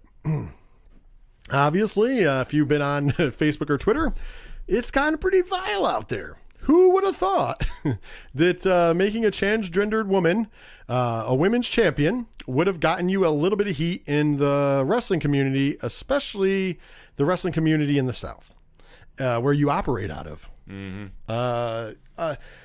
Guys, you should have seen the writing on the wall when you made the decision, and I'm sure they did. Let's be honest. I don't think that they were dumb enough to sit in a room and go that, hey, we're not going to take a backlash from this. I'm really not. I really believe they're not that dumb. And I really believe that, and that's why I give them kudos. Good job doing this, because in the face of that, most people would have not. Yeah. Does that make sense? No, it makes sense to me. So I kudos to AEW all the way. I'm singing their praise. You did the right thing. Fuck the haters and the stupid people. But we have to agree that they exist, because it's not like they're going to go away. So there's a lot of vile. There's a lot of heat. There's a lot of people saying that we're not going to tune in. Now, mind you, I understand how this works. People say they're not tuning in to WWE all the time, but somehow they're still drawing millions of viewers for Raw and SmackDown. Yeah. Somehow they still have, over 1 million people on the WWE network. And somehow these people still bitch about every pay-per-view and every show that WWE is doing, because they're obviously watching in some form or another. Correct? Mm-hmm. So once again, you got to take it with a grain of salt in some aspect. But 2, when you're a company who is hovering right around that million mark, and I understand the TNT is obviously happy with that, with the extension, that's fine. Can you really take a hit? Let's say 250,000 people stop watching your product because of this. And I'm not saying you should book for that 250,000 people. I'm not. I'm still saying you did the right decision. Yeah. But are you ready for that, is my question. I don't think that many people are going to go away, but I'm just saying, it could happen. It could happen, but I think AEW did the right thing, and they should stand on their fence and say, you know what, if you don't want to be part of this and you can't handle Nyla being champion, we don't want you watching our product. I get it. I agree. But there's a part of me that's like, man, alienating people is kind of a weird thing. But once again, they don't have any problem with that. They said they didn't care about casual fans, and they've proven that so far. So maybe they don't. And once again, I'm all for Nyla Rose. Yeah, this is the one thing I'm going to tell you. And if you don't believe it, if you think we're just doing this as a talking point, go back and listen to every episode of this podcast. Go back and listen to the original 3FNWs. Listen, we've been singing Nyla Rose praises for a long, long time. Yeah. So this is not just, we're jumping on This is board. not, we're not jumping on a bandwagon or we're trying to take the controversial take, because if we were taking the controversial take, we'd be Val Venus. Just throwing it out there. Oh, fuck him. Oh, yeah. I'm not going to get into the tweets. I'm not going to read them. But as you guys know, and funny, the story was broke by Kayfabe News. Yeah, So- of all places. The way it came about is what made me think that it was so. If you guys don't know, follow Kayfabe News on Twitter and on Facebook and everywhere, and Instagram and everywhere. They're hilarious. They do satire. It's all fun and games. They do things like, the pretend wrestling is real, and it's fun stuff. So anyways, right after Nyla Rose won, they put up a post like, idiot fan complains on the internet about a fake, quote unquote fake woman winning a fake title in a fake sport, is how they put it, just to be a joke. And we got a lot of laughs, ha ha ha, tee hee hee. The next day they put up a screenshot of the Val Venus's original post, and then that article, and Kayfabe News wrote, who would have thought that Val Venus was going to be the idiot we were talking about? And that was their follow-up. And everybody went, oh, is that real or not? Because it's Kayfabe News. Sure enough, me and Ken went on the hunt, and we couldn't find anything on Twitter, right? Remember that? We were like, oh, let's look on Twitter. Because if it's toxic, it's coming from Toxic Wrestling Twitter. And that's just normal. Every wrestling fan knows that. So we're looking for Val Venus on Twitter. Could not find anything. Because we were looking in the wrong spot. It was on Facebook. And boy, was there a treasure trove. We're not going to dive into it. If you choose, you can go ahead and look. It's gone on for days. And there's two minds there, Val Venus. And I'm going to not defend him because I think he's wrong, but I'm going to say he sounds like he's coming from a genuine spot and on one aspect. Obviously, he has a problem with the new social norms. Because he definitely makes reference to that. So that part, whatever. I'm not always a fan of the social justice stuff that goes on, but once again, I am a fan of this because this makes sense. It's fine. It's a whole different. You're in different worlds, if you know what I mean. Like, this is a world where we have intergender wrestling even. Yeah. Tessa Blanchard is the Impact Wrestling champion. That's a men's belt. So if you don't have a problem with Tessa Blanchard being champion, which also Val Venus has a problem with, I just want to throw that out there, then why should you have a problem with this? And not to mention, she is a woman. Like, she is a woman. She's always wrestled as a woman. And in my opinion, she is a woman. It doesn't matter. So she deserves to be women's champion. My opinion. No, exactly. I mean, that's the thing. She is a woman, and if she wins the belt as the women's champ, you have to recognize that. I mean, it would be different if she was a men's wrestler who then all of a sudden decided that she was a woman and then went after the women's title. Yeah. That would look a little fishy. That would look like, oh, you couldn't get over as a guy wrestler, so you became a woman. No, she's always been a female wrestler. Yeah. So, like, I once again, on board. I'm not on board with Val Venus. The other part where I will say I kind of give what, if he was being legit, Val Venus keeps saying about how he feels bad for the women in wrestling. Real women. First of all, I think Nyla Rose is a real woman. Yeah. No arguments out of me. But okay, going to him premise, I'll give him credit for that. I mean, if he's defending that and he believes he's defending that, that's fine. But once again, I still think he's an idiot. Yeah, I mean... And that's why I won't bring up any of the tweets. Some of them were hilarious. I will give him that. But I won't bring up any of the tweets because I'm not getting any publicity. If you want to go look at Sean Morley on Facebook, go ahead. And if you want to send him hate, feel free. Yeah. It's not like it's not in the public doctrine, so I can tell you that. Go ahead and look at it. No, exactly. Like I say, I have no issue with Nyla winning and being champion. I have no issue with Tessa doing the same thing with Impact. Wrestling... is what you interpret it as, and honestly, I have no issues with that. I have issues with people being idiots and talking online about it, and such as Val was doing, and that's why I say I just don't pay attention to any kind of bullshit like that. I look at it and I just walk away because I don't care for dumb shit like that. Like I said, I agree. It's just the elephant in the room. But there's other people who are not famous, who are not wrestlers, and I think that my only worry for AEW is, taking a hit, man. But I will give them credit. This is the first time when they said that they were bold. And remember, we challenged them to be bold. Mm-hmm. Go back about a month ago. And I literally sat here on this mic and I said, if you want to say that you're bold, make Nyla Rose the champion. Acknowledge the fact that she's the first transgendered women's champion. And I also said to put Sunny Kiss on Dynamite. Yeah. Well, one of two things happened, so I applaud you. And I am literally, that is a heartfelt applaud for AEW. Thank you. And I will support you for that. And I will defend AEW in their decision for that reason.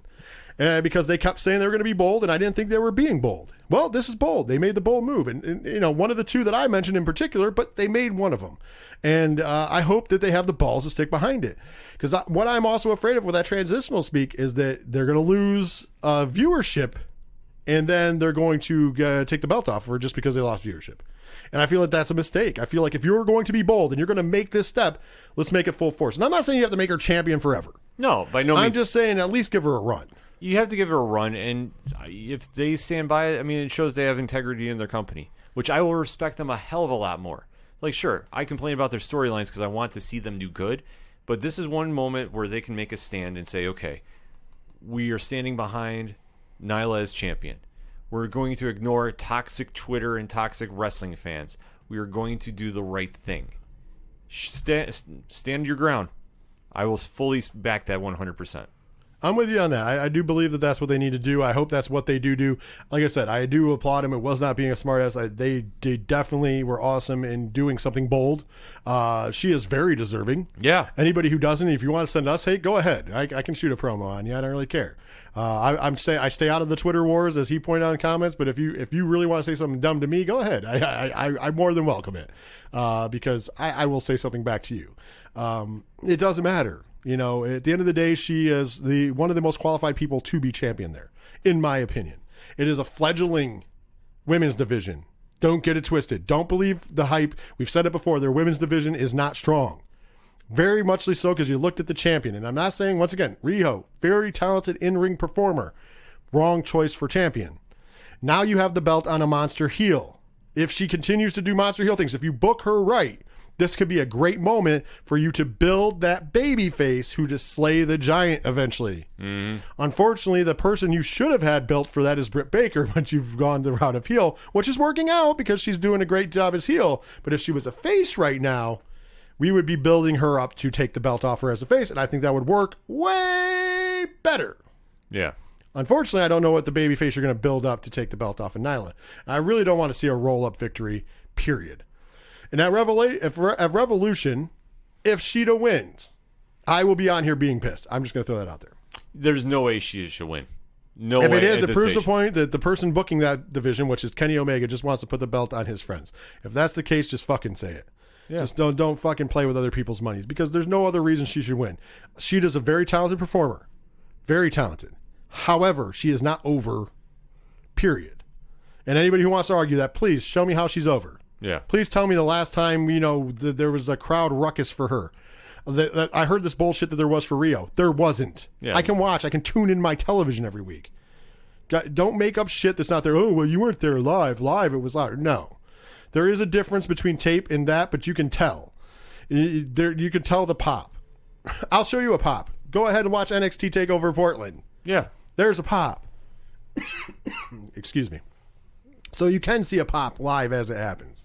Yeah, the smoke screen they just try selling on Riho, I just don't get. I think she's talented, but she's just not over. She wasn't the champion. She wasn't championship material at the time. Yeah. Nyla Rose is better suited for that job, and here we are. So awesome. Glad that she's champion. If you are somebody who is out there bashing her, that's your opinion. That's fine. If you keep it to yourself, that's fine. If you go out there and you say stupid comments and you act like an idiot and you get called on your shit, that's on you, man.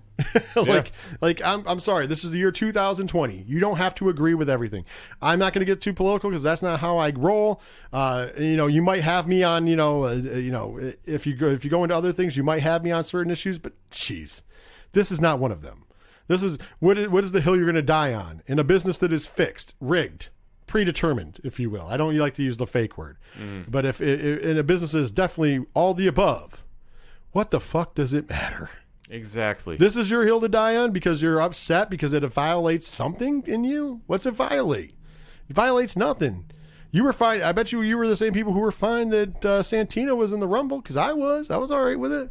That's blatantly a man dressed up as a woman. Yeah. I just didn't That's not even the same. It's not the same thing. It's completely different things. It's one that was done for comedy and one that is real life. Yeah. She lives her life as a woman. She is a woman. Yeah. That's period. End End of case. story. I just didn't like. Case. I just didn't like Santina in the Rumble because I can't stand the character. No, I got you, but I kind of got why they did it because it I was got kind of why a they did it. fun nod, especially Natalya and Beth Phoenix in the ring. I get it. Whatever. Yeah. I'm glad it didn't turn into something bigger, but I get it. It was fun. It was funny at the time. That's what they did it for. Yeah. But some people will defend that and not defend Nyla Rose as champion. How the fuck does that even work? And that means they should just stay off their Twitter. Right. So listen, put it this way: if you say something stupid and you get attacked for it, don't whine to me. I'm just letting you know. I don't do the attacking because I don't read the comments for a reason. I did read some of the comments just to see the temperature of the room when it happened, and it was a larger temperature in the room than I thought. Like, I really, really thought that more people would be, in 2020, would be understanding and would be having it back. And mind you, there was a lot of people who were. But there was more people than I expected that were vile towards it. And some of them were a little more classy than others. However, it was still a negative reaction. Yeah. Some of them were just, hey, listen, I don't agree with it, so I won't be watching anymore. Those are the ones that scare you. If I'm a company, those are the ones that scare me. I'm not scared about the guy who's bitching and talking shit, because that guy's probably still going to tune in. Well, that's the thing. I want to see actually if the ratings do drop, because I think a lot of people are just Twitter tough guys and Twitter tough girls that are going to sit there and just do it for clickbait. Stick to your guns. Don't watch. Mm-hmm. Don't. Well, here's the thing. There's like I said, there's a difference. Some of the ones that I said that weren't vile, I feel like those are the ones that you lost. Yeah. The ones that just said, hey, listen, I'm not trying to be disrespectful. I don't agree with this, so I'm just not going to watch. And when I saw something like that, and I saw a lot of those ones, and those people got attacked, but I'm sure they didn't look at the comments because they didn't care. But those are the ones that are just done. Yeah. And I mean, is it a dumb reason? Yeah, it is a dumb reason. Dumb reason in my eyes. It's a dumb reason. It really is. But stick to your convictions at least. And I will applaud somebody who sticks to their convictions at least. I'm not saying that I agree with you. Right. At least you stuck to their convictions. The ones that are out here making a super amount of noise are being trolls. They're trying to get some traffic for themselves. Yeah. That's all it is. And they just want that reaction because a lot of them don't even believe what they're saying. They just say it to get that reaction. So.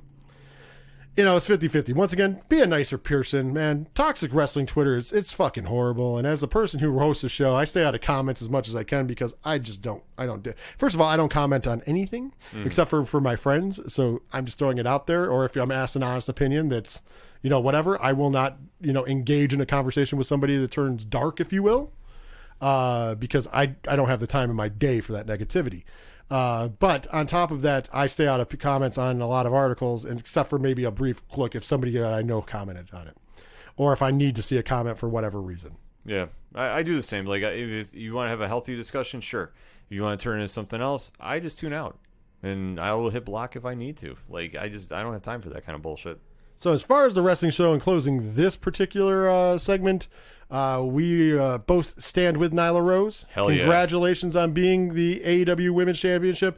It was a bold move, so thank you, Cody Rhodes, Tony Khan, the Young Bucks, everybody involved for finally making a bold move. We called you on it. You made a bold move, so I will applaud. I applauded you because I said I would. I am a man of my word, so there was a bold move. Now do my other bold move and put fucking Sonny Kiss on Dynamite because he is charismatic as fuck. And you know what? You got a guy on the other channel who captivates everybody called the Velveteen Dream. And there's no reason, I'm not saying to copy because they're not the same character, but they're in the same vein. Mm-hmm. There's no reason Sonny Kiss can't be tearing down the world like Velveteen is on the other channel. And trust me, if you don't think that character works, look at Velveteen Dream. I'm just throwing it out there. It works. But stick to your guns. It's a good step for AEW, and where they go from here, we got to see. Absolutely. So once again, and then to all the haters, sucks to be you. Just saying, you're still doing what you're doing. So keep hating. You want to send some hate? Send it our way. We'll take it. We don't care. We don't care. Here's the cover. Hook to the leg. He did it. That's right. It's the end of the show. The 3 count hits. So Ken M, tell these wonderful people where to find the Ocho Duro Parlay Hour. OchoDuroParlayHour.com has everything you need. ODPH. The links to the music that you hear on the show, such as Floodlands, Second Suitor, Shout at the Robots. We are going to have Tom Jolu on when he comes back from tour with Second Suitor. So sometime in the next few months, he's going to come in studio. Walking Distance, all the great bands you hear on the ODPH. Also the Parlay Points, where we have the commentary blogs. Our ODPH directory, we can find out all about 3 Fat Nerds. shout out to Diesel, shout out to Rich, and shout out to Ron. Don't want to leave Ron out of the equation. You can also find about Horror Zone 607, 8122productions.com. But since you're already here, you know about it. But if you're listening to this every Friday on the ODPH network for the month of February, this is where you need to go to find everything that is 8122 Productions, everything 3FN. Shout out to Tom at Off the Cuff Gaming and Excite Wrestling, who dropped the bombshell. And I do have a response to a question Rich has been asking. Moose will be in the studio soon, and we've uploaded the last 2 shows on IWTV? Yes. Hopefully we can start going live soon. That is his official quote. Oh, awesome. It's about time. So I wanted to make sure we followed that up. So like I say, everything that is ODPH, you can go to any pod chaser or pod catcher and find us Apple, Spotify, Google Play, Iheartradio, Pandora we're now on. Everything that is ODPH, you just type it in there, and ochoduroparlayhour.com. There you go. And of course, if you want to comment on anything we talked about, just talk to us, send your hate, whatever you want to do. You can do that. We're on Facebook, 3 Fat Nerds Podcast. Like and share that page. Follow us on Twitter and Instagram at 3 Fat Nerds Pod. For the wrestling show, use the hashtag 3FNW. We always want to hear from you guys. We love conversating with you. Kind of mentioned already, 8122productions.com for all things 8122 Productions. We got the 3 Fat Nerds, Horror Zone 607, the wrestling show. That's all there. We got our events coming up May 2nd and 3rd, BroomCon, and the SUNY Broom Ice Rink here at Binghamton, New York. Tickets are on sale at broomcon.com. VIP tickets, there's a VIP after party. We'll be doing all of that. You can see us there. You talk to us and all the celebrities that are there as well. There's so much going on. If you would like the vendor spots are almost full, like literally almost full, but there's still a couple left from what I understand. If you would like to be a vendor there or a sponsor of the event, broomcon.com also as well for that. You can get all that information there. But once again, spots for vendors are very limited at this point in juncture. And it's an ice rink. It's actually a very big center. So that's impressive. Yeah, it's going to have a lot going on. So definitely you're in the 607 that weekend. Get down and support BroomCon. Our sponsors here at Dragon Master Games, who provide our studio, 1235 Upper Front Street, Binghamton, New York. Just throwing that out there for all your Magic the Gathering gaming needs. DragonMasterGames.com. Just giving them a little cheap pop. They will actually be doing a whole gaming area for BroomCon. There'll be a panel. There's 2 rooms for panels and workshops. So you probably get to see, maybe me and Ken will dust off the podcast workshop for one of the shots. You'll definitely be getting to see a live Ocho Duro Parlay Hour live. Yep. We did this at Robercon. It's going to be a lot of fun to do it again. You'll be seeing the 3 Fat Nerds live, maybe a wrestling show live. I might put together the wrestling show. We might do one of each show live just because it might be fun. That could, because we could probably get a lot of guests on the wrestling show live. So maybe you guys will get a treat. BroomCon will be the place where live from the panel room, we'll have the wrestling show live. Maybe get some people involved, and of course, I'm planning on doing Horror Zone 607 live and 3 Fat Nerds live. Hey, and ODPH is definitely live. Yeah, we'll be down live. Yeah, we got some ideas to roll with. So maybe it won't be live streamed, but it'll be recorded live and put up right after, like we did at Robercon. We both did that, and those shows got huge. Those shows were huge. I mean, not saying we took over Robercon, but we kind of did. So with huge numbers for both the ODPH and 3 Fat Nerds, and great live shows. Anybody that was there was very entertained. Yeah. By our live shows. So we will be doing those from BroomCon plus other panels and so much more. So plugging it in because we're getting closer to that. So we got to plug it. Also, pretty soon we'll be talking about how here on the 3 Fat Nerds Network you can win weekend passes. We've got a couple weekend passes to give away, and also the ODPH will be coming up away because they're giving away a couple weekend passes as well. So if you're in the Binghamton area, you want to go to BroomCon for free, you're getting a full on. You're getting a hell of a deal. It's pretty much, I think, like a $25-$30 value for free. Yeah, can't beat it. It's pretty awesome. And of course, the VIP party is also going to be fun. That's going to be at Touch of Texas, by the way. VIP after party, both days. Be a fun time that weekend, folks. Get ready. Oh, trust me, it's going to be a great time. So check that out. Also, once again, if you want to support us monetarily, help us pay for stuff on the show because this ain't free, guys, and get a ton of bonus content with it. Today alone, if you're a wrestling fan, we talked about AEW rankings on the first break segment, and on the second break segment, we talked about how I would book the Exalted one for AEW. You can do all that by sponsors on Patreon. Patreon.com/8122productions. Trust me, early shows, tons of bonus content. It is worth every bit of it. And I dropped the bombshell earlier. For the month of March, every week we will be putting out an episode of Love is Scary with Dr. Derek. That's right. Dr. Drew being put on notice. He's going more and more because that was his New Year's goal without me even coming up with it. So the month of March, Patreon, that's the time to join now. Join for March. Get you some Dr. Derek in your life. If you hear him every week on the Three Fat Nerds podcast, it's that's Diesel. He's Dr. Derek. Yeah. So one and the same. He's a genius in his own. He is a genius. He's an artiste. He paints beautiful pictures. So check that out. Patreon.com/A122Productions. I mean, come on. Ken's even a sponsor on there, and he doesn't even have to be. I don't have to be. I just support my friends like that. You should support them. And it is great content. And like I say, you get just a small taste of what Diesel can do behind a paywall.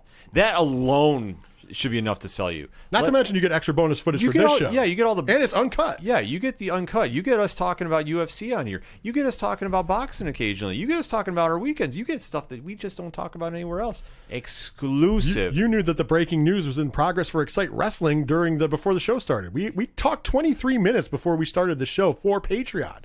And it was basically about the light heavyweight division of the UFC, if you're a UFC fan. But then mixed in there was our weeks. Also mixed in there was some teasers for Love is Scary, because I gave away some information that some possibly going to be talked about on there in the next month. And also we got the breaking news then. Yeah. We didn't get the news then. We were waiting for it. You got the breaking news when we got the news, but we got the notification we were going to be breaking news today. You want that real behind the scenes stuff?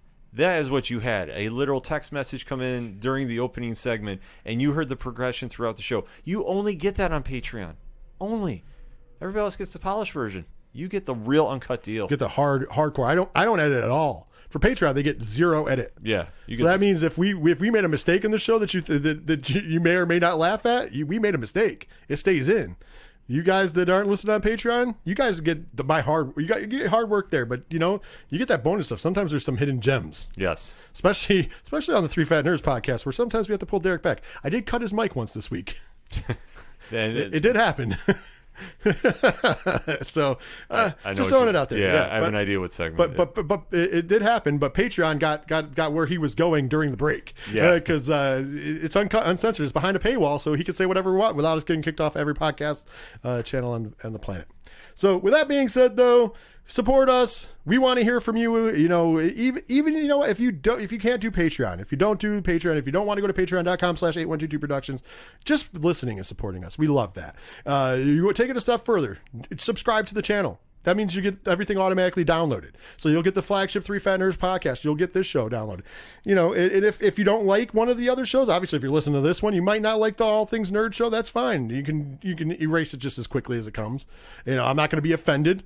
I mean, but I would love to have your subscription so that way I know you're getting this show. Yeah. Or if you end up liking both shows, that's even better. I'm glad that we put in the entertainment for you. So that's what we do this for. Also, take it a step further. You know what a great payment is for us? Reach out. Hit us up, man. Hit us up on Facebook. Hit us up on Twitter. Hit us up on Instagram, wherever you prefer to do your social media, and just have a conversation. We're always free to have a conversation with you. As long as it's not ugly, as long as it's not hateful or anything, I will conversate with anybody about anything. When I have time, I'll hit you back. Trust me. If I don't hit you right back, it might mean I'm at work, but I'll get back to you. Trust me, I will. Last but certainly not least, please, along with it, I know it's a harder ask than anything. Rate. Go to iTunes. If you listen on Apple Podcasts on an iPhone, go right there. Hit the rate thing. Rate us 5 stars. Tell people why you like the show. That helps out when people are looking at it. Do that for us. You can do it on Podchaser, podchaser.com. You can follow our list on there that I know are linked on the Ocho Duro Parlay Hour, which will be soon to be linked on 8122 Productions as well. But we're in that Pod Nation list. We're on the NXTWAVE. We're on the 607, which is all local podcasts too.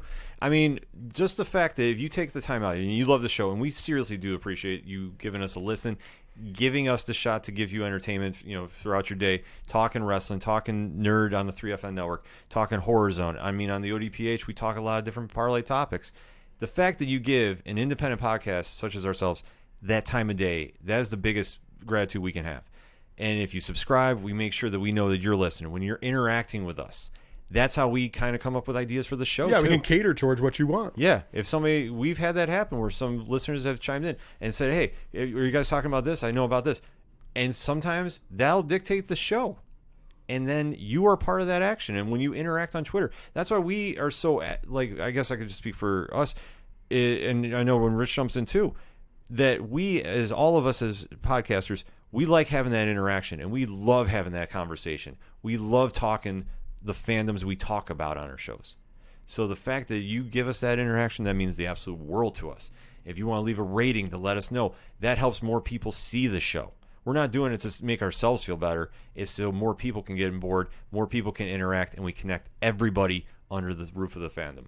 Yeah, absolutely. I couldn't say it better. And once again, if you want to take that extra step and get a ton of bonus content, once again, $1, $3, those are the 2 tiers. So for $12 a year, it doesn't sound like a lot of money because it's not. It's $1 a month. But if I have enough people doing that, it pays for the things that we do here. It costs money to be on our carrier, which is Podbean. I'll say it. I'll give them a plug in every shout out for them to help out.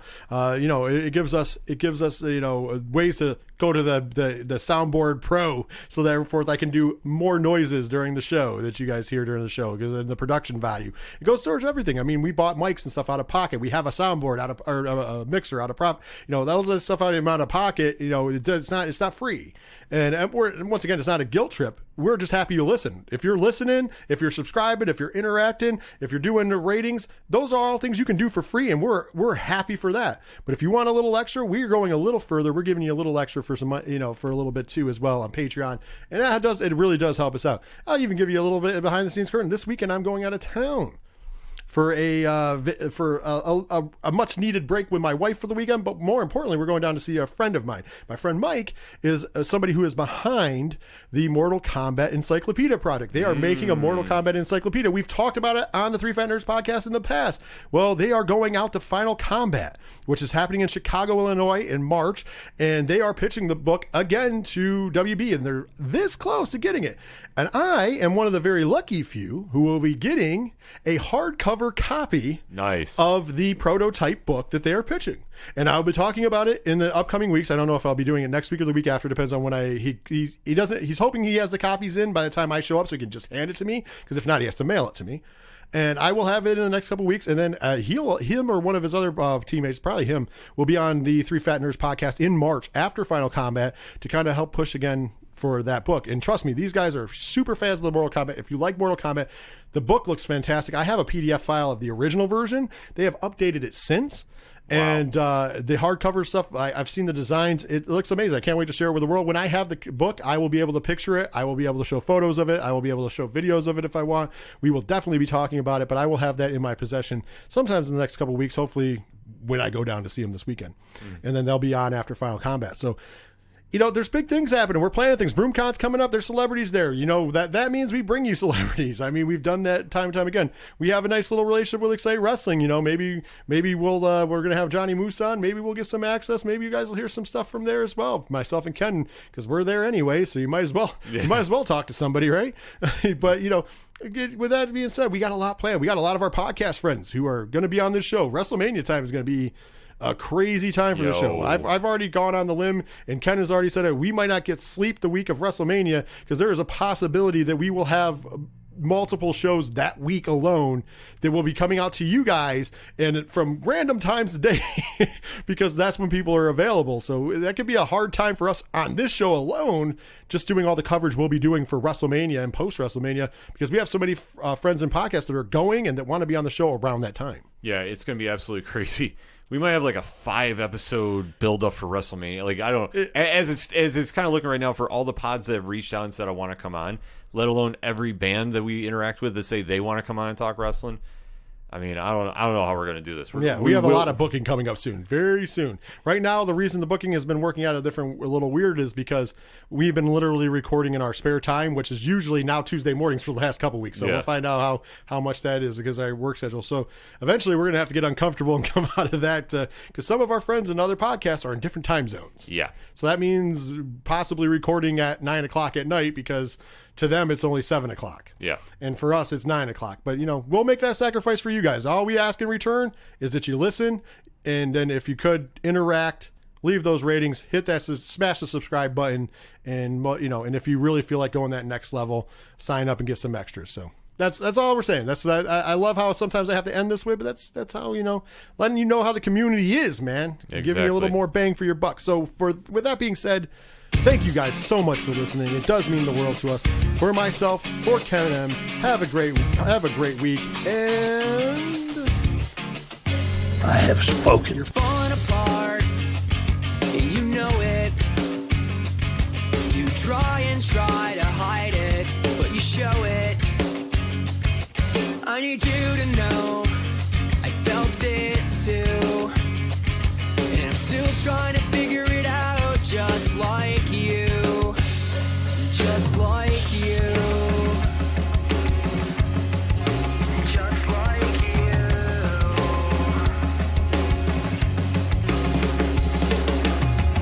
If you could see through my eyes or feel through my skin, maybe then you'd understand. But you never did. You never took the time to ask how I felt, assuming that I'd be okay, just like everybody else. Like everybody else. Like everybody else. Like everybody else. I've got thoughts and feelings I can't explain, and there's a storm of voices screaming in my brain, and it's cold and it's dark, but don't let anybody tell you who you are.